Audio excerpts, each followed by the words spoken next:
नमस्कार, आपका स्वागत है हमारे YouTube चैनल जय क्लासेस पर। कल हमने पानीपत का दूसरा युद्ध समाप्त कर दिया था और दिल्ली की या फिर आगरा की गद्दी पर कहिए, दिल्ली में अधिकार करते हुए अकबर जो है आगरा की गद्दी पर आसीन हो गया था और समय आ गया था 1556 में अकबर या फिर जलालुद्दीन जो है वो आगरा की गद्दी पर बैठा।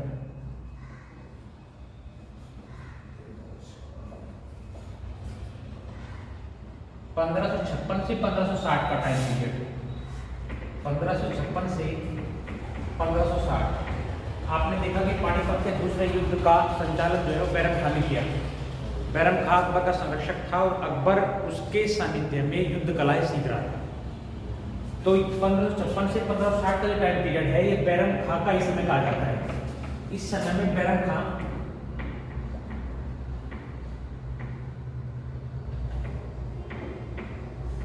अकबर की सेना का संचालन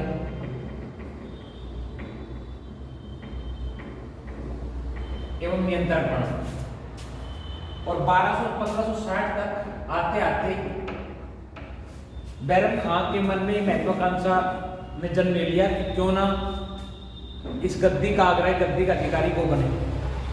और 1260 में संचालन के मतभेद, अपने वर्चस्व को बढ़ाने की महत्वाकांक्षा को लेकर बैरम खां और अकबर के बीच में युद्ध होता है, तिलवाड़ा का युद्ध।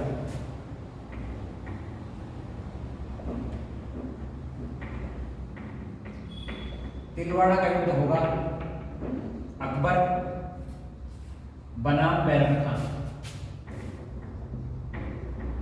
और बैरम खां की हार होती है और अकबर विजयी होता है। इस विजय के पश्चात अकबर बैरम खां की हत्या नहीं करता बल्कि उसे धार्मिक यात्रा हज पे भेज देता है। हज से लौटते हुए रास्ते में बैरम खां की हत्या को लुटेरों द्वारा कर दी जाती है। ये एक अलग विषय है कि ये हत्या अकबर ने खुद करवाई, ये समझते हुए कि कहीं बैरम खां पुनः पलटवार नहीं करता, लेकिन इसकी हज से लौटते हुए, धार्मिक यात्रा से लौटते हुए कुछ लुटेरे इसकी हत्या कर देते हैं। अकबर इसके पुत्र अब्दुल रहीम खान खाना, इसी का पुत्र है, बैरम खां का पुत्र है अब्दुल रहीम खान खाना।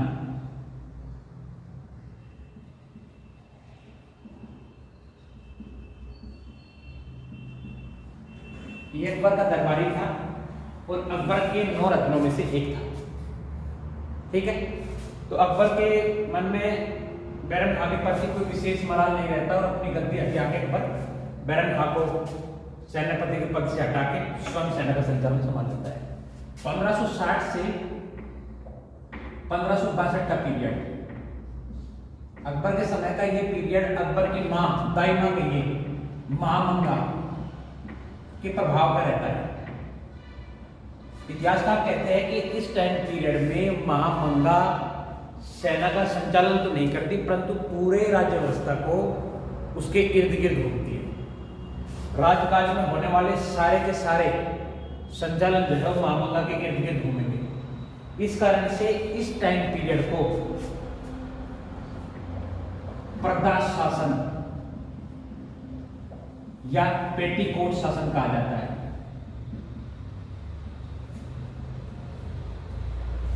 क्योंकि ये टाइम पीरियड महामंगा के प्रभाव का था, इस कारण से इतिहासकारों ने इसका नाम प्रदा शासन या पेटीकोट शासन दिया गया। 1561 में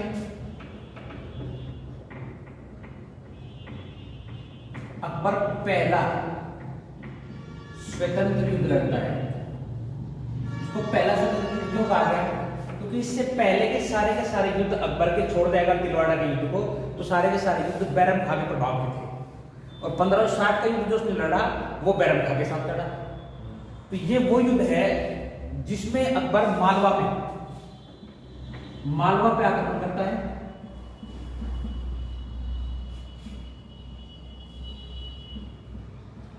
और उसे मुगल रियासत में मिला देता है। इसे पहला स्वतंत्र युद्ध इसलिए कहते हैं कि यहाँ अकबर बैरम खां की परछाई से बाहर निकला।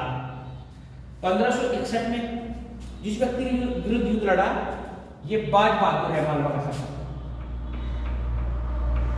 बाज बहादुर। 1561 में ही आमेर के शासक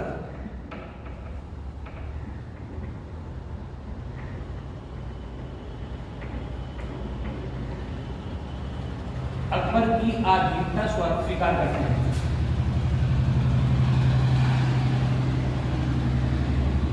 इन्होंने अकबर की आधीनता स्वीकार कर ली और कहा कि हम आपके संरक्षण में शासन को चलाएंगे।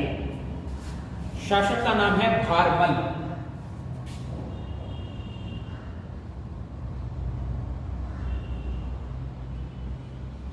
और भारमल ने अपनी पुत्री हरक्का बाई 1561 में ही 1561 में ही नाम है हरक्का बाई का विवाह कर दिया अकबर से।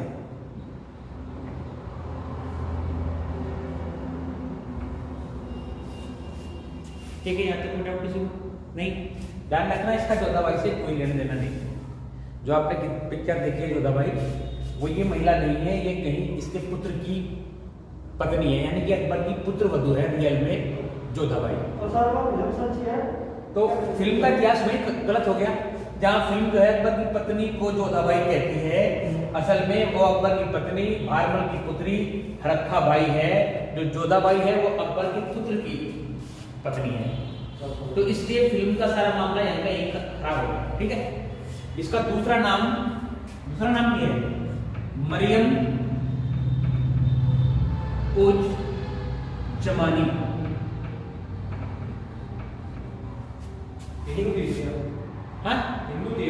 हाँ, यह जोधा नहीं है, जाना ना रक्का बाई है, जोधाबाई ये नहीं है। जोधाबाई अकबर के पुत्र की पत्नी है। ठीक है, समझ रहे बात को? तो इसमें कंफ्यूजन होने जरूरत नहीं, फिल्म के आधार पर मत चलना। 1561 में अकबर ने हरक्का बाई उर्फ मरियम उज जमानी राजा भारमल की पुत्री से विवाह किया, जो आमेर के शासक की पुत्री। 1561 तक हम पहुंचे, अकबर चल रहा है फिलहाल मुगल काल में।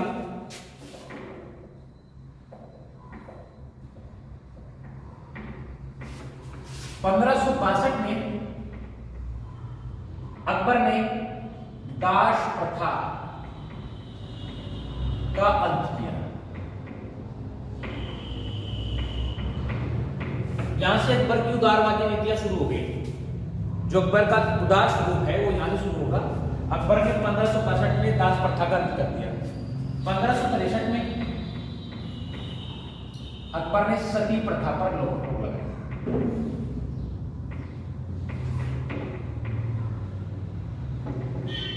इसके ठीक एक वर्ष पश्चात 1564 में जजिया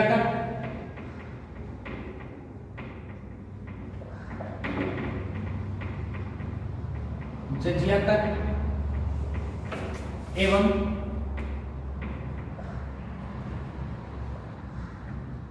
धार्मिक कर समाप्त कर दिया। जब अकबर ने जजिया कर जो गैर मुस्लिमों पर लगता था वो समाप्त कर दिया, उसके साथ साथ हिंदू धार्मिक यात्रा कर जितने लगते सब को समाप्त कर दिया गया। तो इसे स्थानीय जनता द्वारा अकबर की उपाधि दी गई। यहां से जलाल पहली बार अकबर का।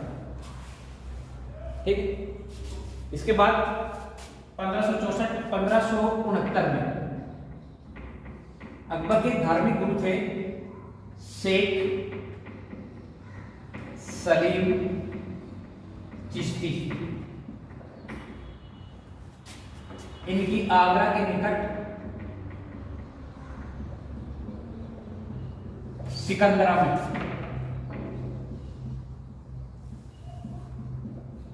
इनकी झोपड़ी में अकबर को अपनी पत्नी जो है मरियम उज जमानी से एक पुत्र प्राप्त हुआ और इस पुत्र का नाम अकबर ने सलीम रखा।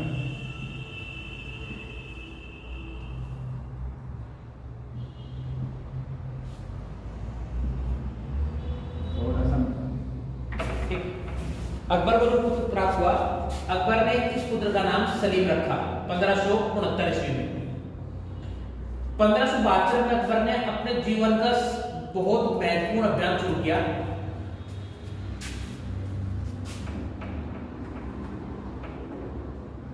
ये गुजरात अभियान है।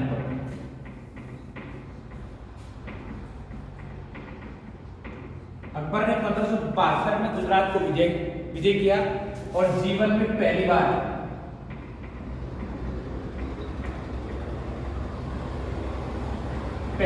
समुद्र देखा। यही पहली बार वो पुर्तगालियों से मिला।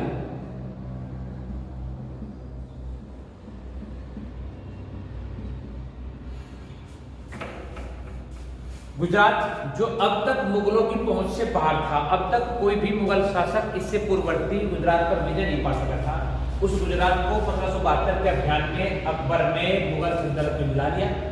साथ ही साथ उसने अपने जीवन में पहली बार समुद्र देखा। एक्सेप्टेड सवाल है, पूछते हैं कि किस अभियान के दौरान अकबर ने पहली बार समुद्र देखा, तो वो अकबर का गुजरात अभियान था और यही पहली बार ये पुर्तगालियों से मिला। 1498 में आपने देखा कि पहला पुर्तगाली भारत आया, यही ये गुजरात को पुर्तगाली से मिला। 1573 में 1572 में इसने एक काम और किया, इसने बुलंद दरवाजा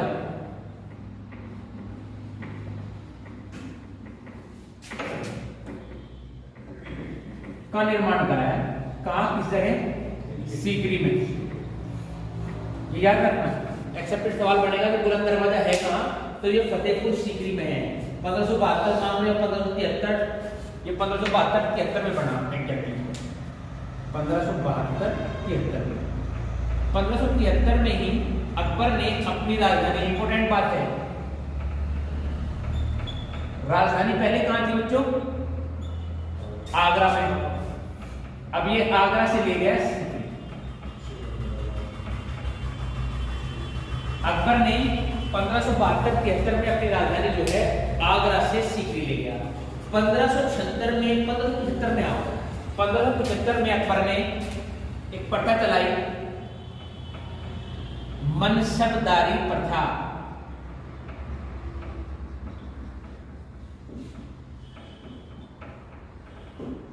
ये प्रथा जो है मंगोल शासकों से ली थी अकबर ने। इससे पहले उसने ये मंगोल प्रथा की। इस प्रथा क्या थी? मनसबदारी प्रथा समझ लो। होता यह था कि हर बड़ी रियासत का एक बड़े सूबे का जो प्रधान अधिकारी होता था, वो सूबेदार होता था। तो अकबर ने क्या किया कि उस सूबेदार को सैन्य शक्ति प्रदान करी, उसे लड़ने के लिए सेना दी, प्लस उसे एक सेनापति का पद प्रदान किया। और ये जो मनसब है ना, ये एक अरबी भाषा का अरबी पदनाम है। इसका फायदा अकबर को ये मिला मनसबदारी प्रथा का कि एक ही समय में अकबर के अधीन सभी सूबों में सेना हर समय लड़ने के लिए तैयार थी अकबर के सामने। ठीक है। 1576 में, इसके ठीक एक साल बाद, अकबर ने महत्वपूर्ण ऐतिहासिक युद्ध लड़ा, हल्दी घाटी का युद्ध।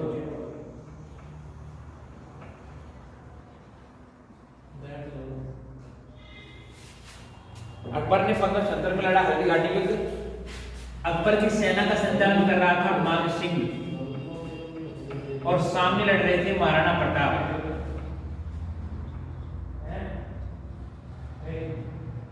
मानसिंह महाराणा का पुराना सेनापति था।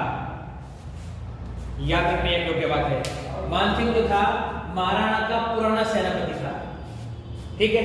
इतिहास की बहुत सारी किताबें जो है महाराणा की पराजय, हाल फिलहाल में एनसीईआरटी ने परिवर्तन किया है, इसमें महाराणा की विजय भी परिवर्तित होकर आ सकती है। फिलहाल इस पर एक शोध चल रहा है कि 1570 के युद्ध में, हल्दी घाटी के युद्ध में महाराणा विजयी हुए थे, पराजित। लेकिन अभी तक के ऐतिहासिक वर्णन में अकबर की विजय और महाराणा की हार थी।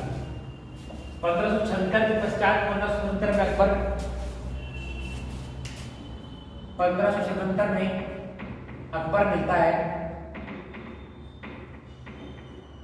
सिख धर्म गुरु रामदास। रामदास सिखों के सिख धर्म के चौथे गुरु, ठीक है। इनसे मिलकर अकबर ने इन्हें 500 बीघा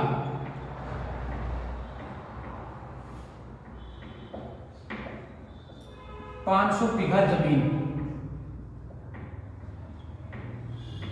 दान स्वरूप दी, जहां गुरु रामदास ने गुरु चक्र की स्थापना की। बाद में यही गुरु चक्र जो है अमृतसर का स्वर्ण मंदिर बनेगा। यहीं पर रामताल और अमृतसर के स्वर्ण मंदिर का निर्माण किया जाएगा गुरु रामदास द्वारा। 1582 में अकबर ने धर्म चलाया, दीन इलाही धर्म।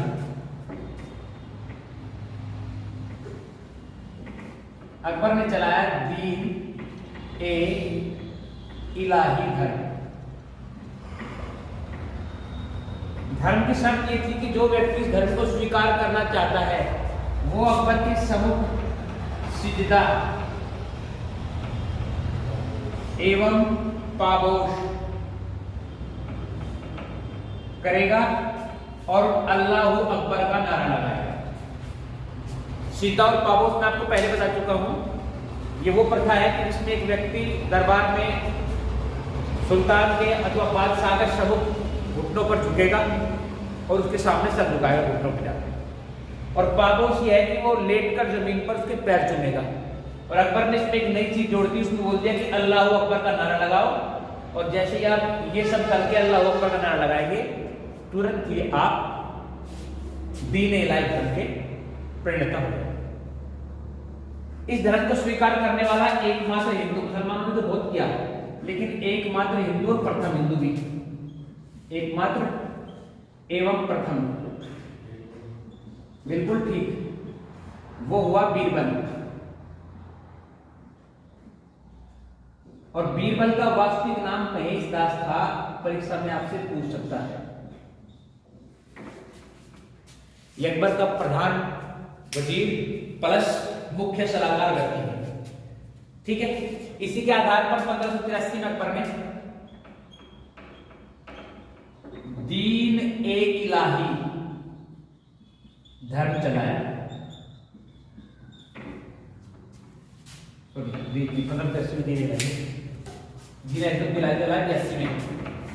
1583 में चलाया इलाही संवत, इलाही संवत, और इसी में चलाए इलाही सिक्के।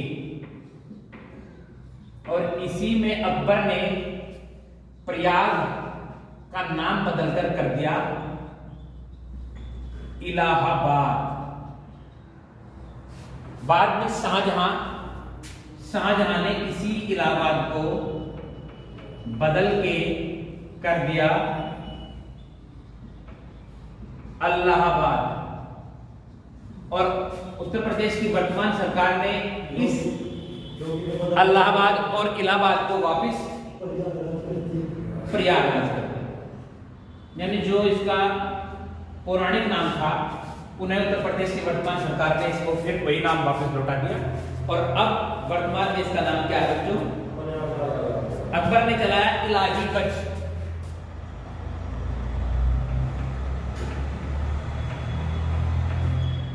ये भी अकबर के टाइम की लिस्ट है, ठीक है। यहां तक हम पहुंचे 1584 हो गया।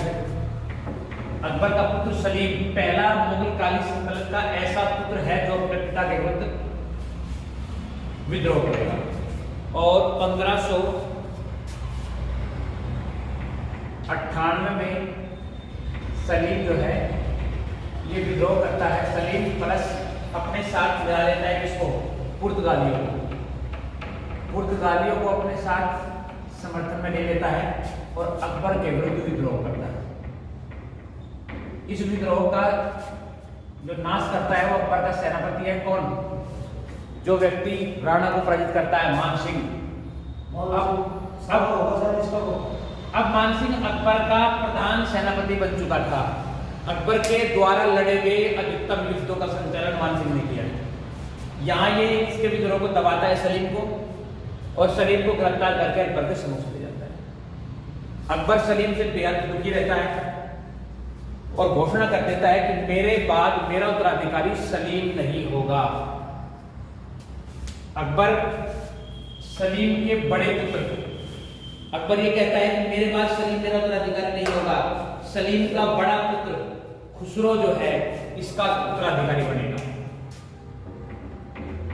खुसरो, हाँ, खुसरो को अकबर अपना उत्तराधिकारी करके घोषणा कर देता है।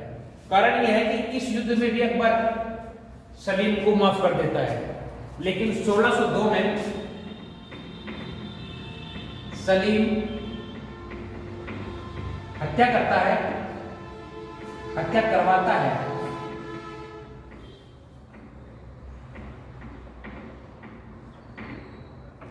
उस व्यक्ति की जिसका नाम है अबुल फजल की। और अबुल फजल वो व्यक्ति है जिसने किताब लिखी है फेमस आईने अकबरी।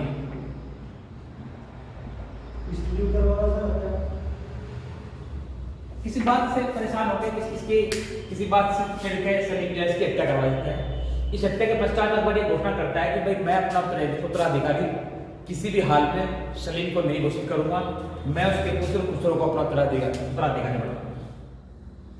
1605 के आसपास अकबर जो है बीमार हो जाता है। जब ये बीमार हो जाएगा तब सलीम इससे मिलने आता है, और तब मानसिंह और अपने अन्य सलाहकारों के कहने पर अकबर जो है सलीम को अपना उत्तराधिकारी घोषित करता है, उसे माफ कर देता है। 1605 में अकबर की अतिसार रोग, डिहाइड्रेशन, अतिसार रोग से मृत्यु हो जाती है। जैसे मृत्यु हुई तो नया मुगल शासक सलीम जहांगीर, जिसका पुराना नाम था सलीम उर्फ जहांगीर, जो है गद्दी पर बैठता है 1605 से 1627। अभी हम अकबर के बारे में बात कर रहे हैं तो सलीम के बारे में थोड़ी देर में बात करेंगे। सलीम को छोड़ो। अकबर के काल को साहित्य एवं हिंदी का स्वर्णिम काल कहा जाता है। साहित्य एवं हिंदी का स्वर्णिम काल इंपोर्टेंट है बहुत, एक्सेप्ट सवाल बनेगा, ठीक है। इसके काल में चित्रकार हुआ मंशूर, चित्रकार भी अच्छे हुए। चित्रकार मंशूर जो जहांगीर के काल में रहेगा, काफी फेमस है चित्रकारी के लिए। इसने महाभारत का फारसी में अनुवाद करवाया, और यह फारसी अनुवाद रजमनामा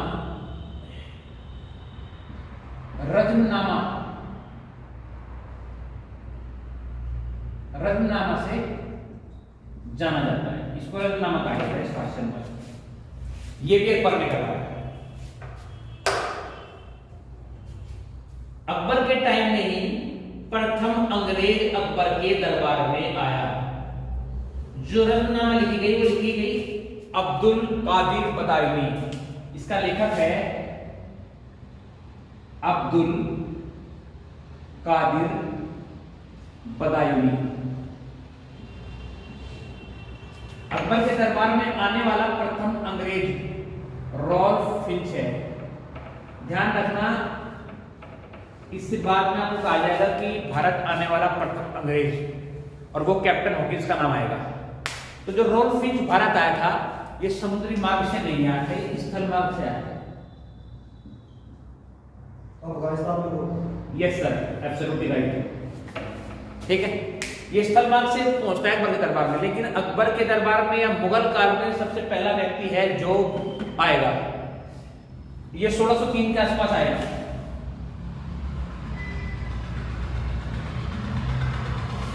इसके बाद कैप्टन हॉकिंस आएगा, वो समुद्री मार्ग से आने वाला प्रथम अंग्रेज है, ठीक है, जो जहांगीर के दरबार में। अकबर से ये एक्सेप्टेड चीजें मुझे लगता है कि आपको समझ में आ गई होगी। इनमें कोई डाउट किसी का हो तो बताओ, फिर आगे बढ़ते हैं। या तक किसी का कोई डाउट नहीं है, आगे बढ़ जाए। चलो अब जहांगीर 1605 में अकबर की गद्दी पर, अकबर का चैप्टर क्लॉज और जहांगीर का जहांगीर 1605 में गद्दी पे बैठा तो, लेकिन अकबर ने अपने रहते हुए एक गलती कर दी थी। वो क्या किया था? अकबर ने अपनी गद्दी के दो उत्तराधिकारी बनाए, तो जहांगीर हो गया। एक उसने अपने रहते हुए खुसरो को घोषित कर दिया था कि खुसरो भी मेरा उत्तराधिकारी है, जो जहांगीर का सबसे बड़ा लड़का है। तो खुसरो जब जहांगीर गद्दी पर बैठता है तो खुसरो विद्रोह कर देता है, और 1605 में ही युद्ध होता है। खुसरो बनाम जहांगीर, इसने अपने पिता के विरुद्ध विद्रोह करा था, इसके पुत्र ने इसके विरुद्ध विद्रोह किया। ठीक है, इस युद्ध में खुसरो का समर्थन करते हैं गुरु अर्जुन देव।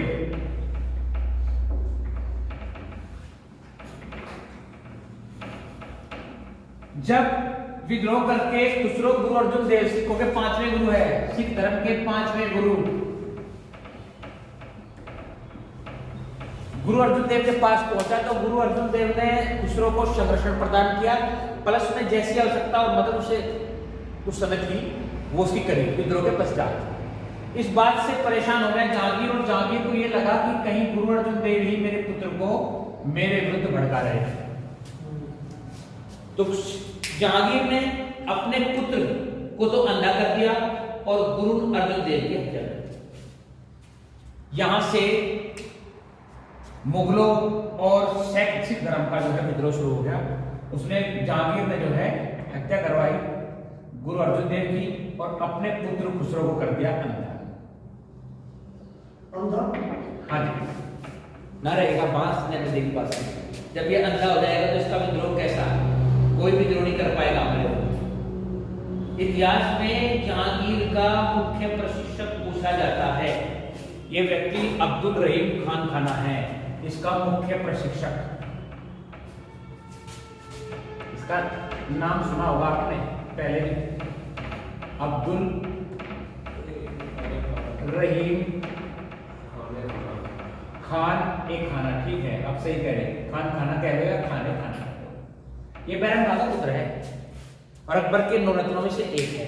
इसी के संरक्षण में जहांगीर अपने पूरे जीवन जो है अपनी शिक्षा दीक्षा प्राप्त करता है। तो इसका गुरु कहा जाता है। एक्सेप्टेड सवाल है, पूछ लेता है कि कहाँ किस किस से क्या किया, सीखा। अब बात करते हैं जहांगीर ने कुछ शादियां की अपने जीवन में। अब हाँ, कुछ मतलब कुछ शादी, तो इसका मतलब कुछ ही है। जहांगीर ने जो अपने जीवन में पहली शादी की, शादियों का जिक्र करना जरूरी है इसका। इसने 1585 में अपनी पहली शादी की, प्रथम विवाह किया। किससे? मानबाई से। मानबाई बहन है, आउट ऑफ कैमरा तो नहीं है। मानबाई जो है मान सिंह की बहन है।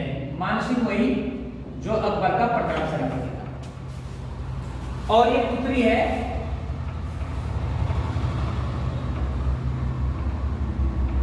भगवान दास, और ये वही मानबाई है जिससे पुत्र प्राप्त होता है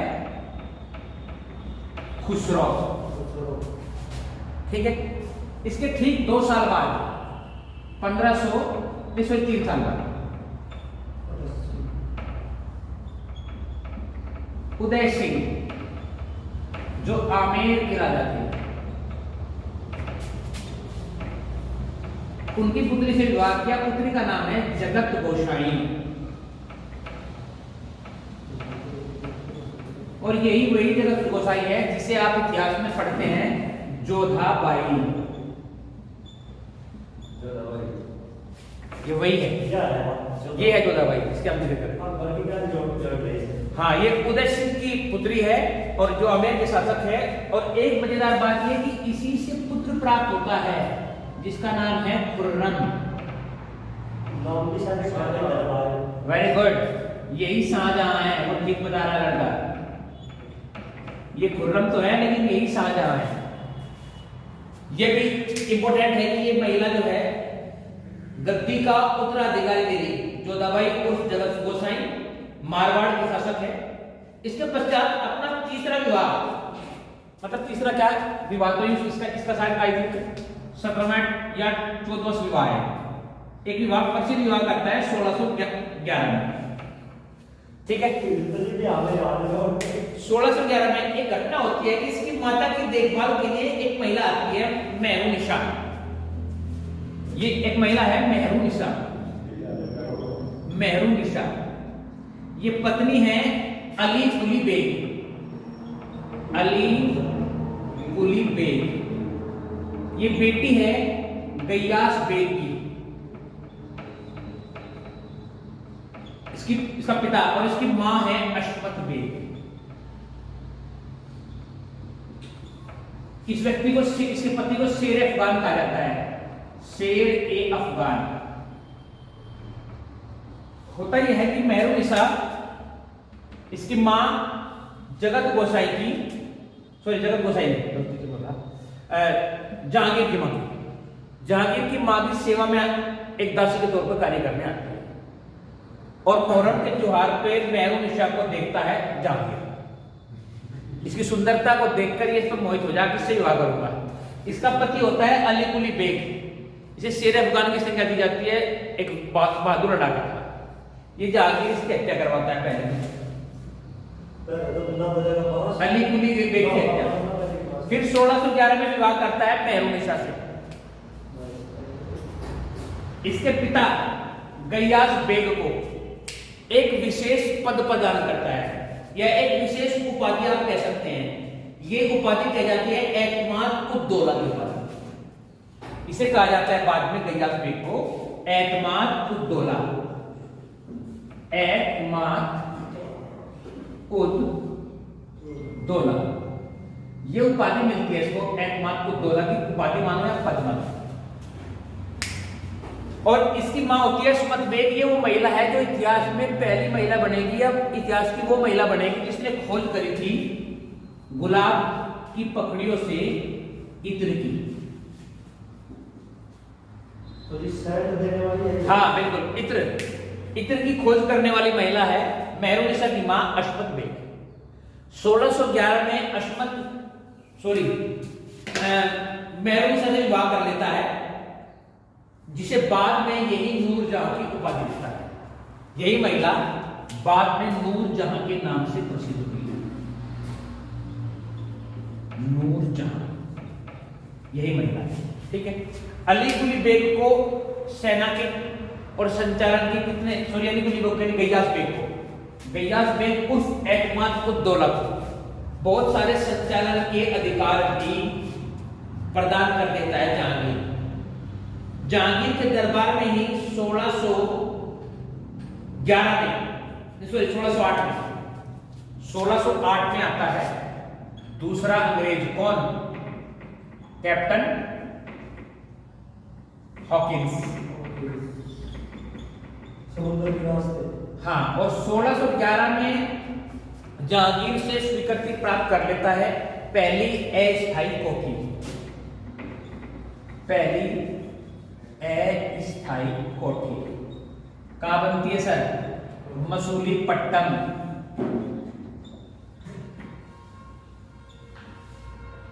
मसूलीपट्टम में स्थापित करते हैं। उसके ठीक 2 साल बाद 1613 में पहली स्थायी कोठी बनती है। ये बनेगी सूरत। 1615 में जहांगीर के दरबार में पहुंचता है। उस समय के वहां के राजा जॉर्ज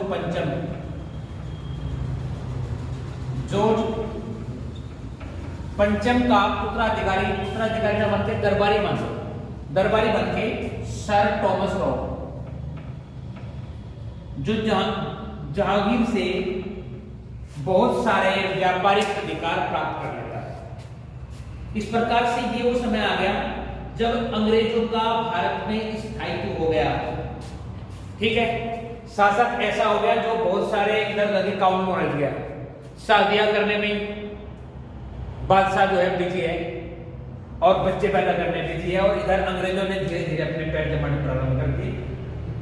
इसके पश्चात आप टाइम पीरियड आ गया 1615, 1627 में मृत्यु हो जाती है।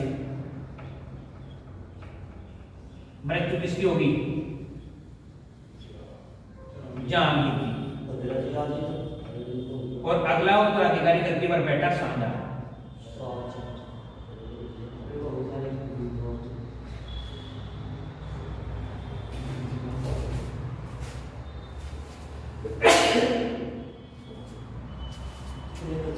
ठीक है, तो यहाँ तक किसी को डाउट है? कोई डाउट नहीं है। आशा करता हूँ कि आज का जो लेक्चर है आपके लिए उपयोगी सिद्ध होगा। यहाँ तक ये वीडियो आपने इतने ध्यान से देखी उसके लिए बहुत बहुत धन्यवाद। Thank you very much.